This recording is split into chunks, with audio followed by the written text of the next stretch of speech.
India में हर एक व्यक्ति का एक सपना होता है कि मेरा खुद का घर हो, मेरी खुद की प्रॉपर्टी हो। पर ये जो प्रॉपर्टी का ट्रांजैक्शन है वो करते करते कहीं फंस गए, या फिर कुछ ट्रांजैक्शन में गलती हो गई, कुछ मिस्टेक्स हो गए, तो ये जो सपना है that can turn into nightmare. बहुत फ्रस्ट्रेशन आ सकता है, फाइनेंशियल लॉसेस हो सकते हैं, कई बार हार्ड एंड मनी जो है वो वाइप आउट हो सकती है।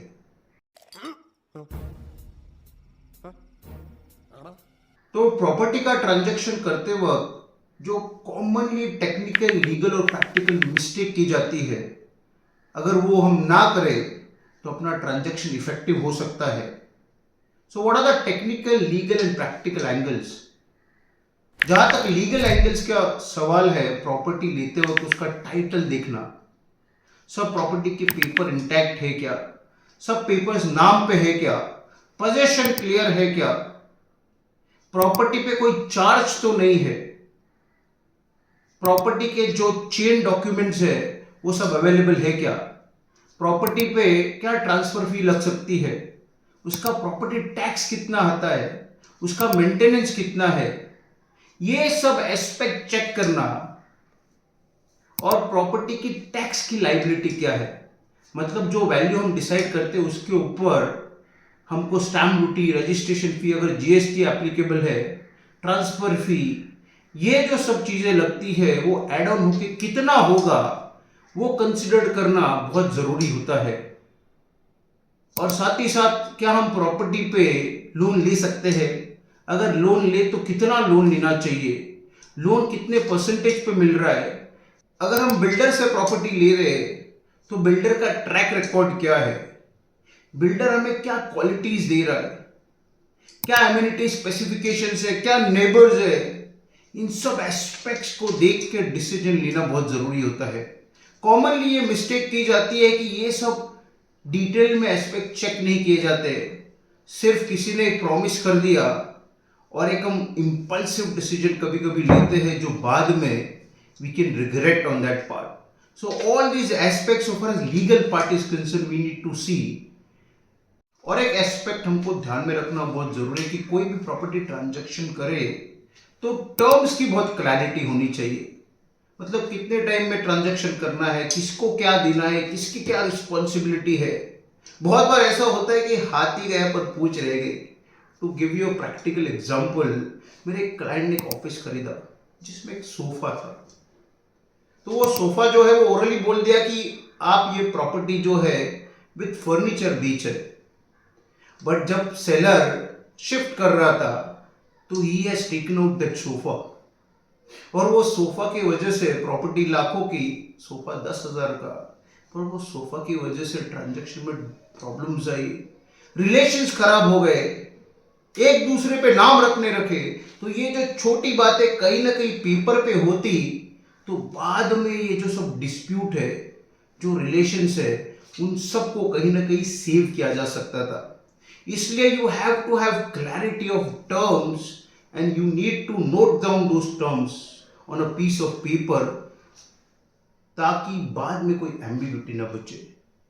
और एक पॉइंट जो है कि पोस्ट सेल कंप्लायंसेस, मतलब प्रॉपर्टी का ट्रांजैक्शन पूरा हो गया उसके बाद भी कुछ कंप्लायंसेस होते हैं, जैसे कि जो गवर्नमेंट रिकॉर्ड है वो अपने नाम पे ट्रांसफर किया जाए।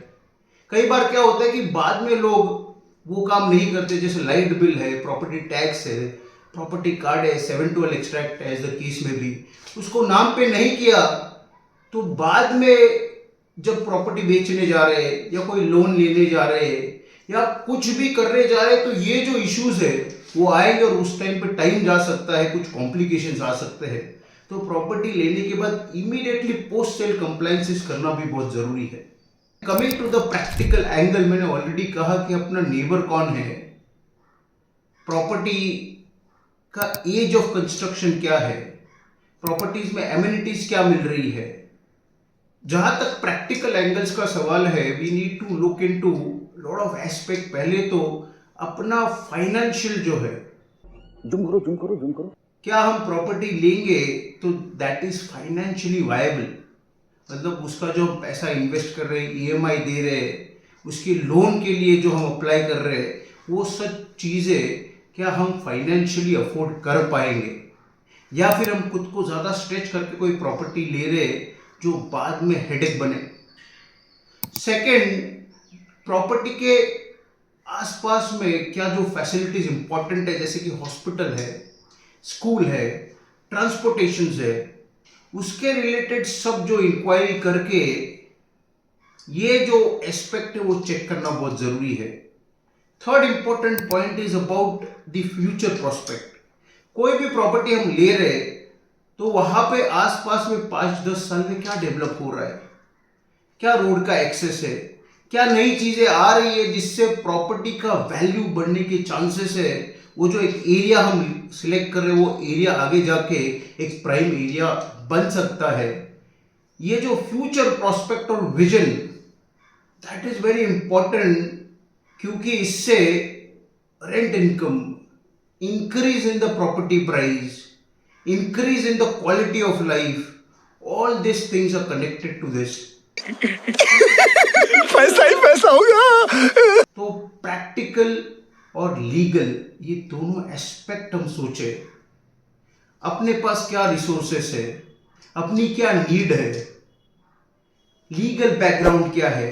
ये सब चीजों पे हम प्रॉपरली ध्यान दें और फिर डिसीजन ले, तो वो डिसीजन जो है that can bring lot of money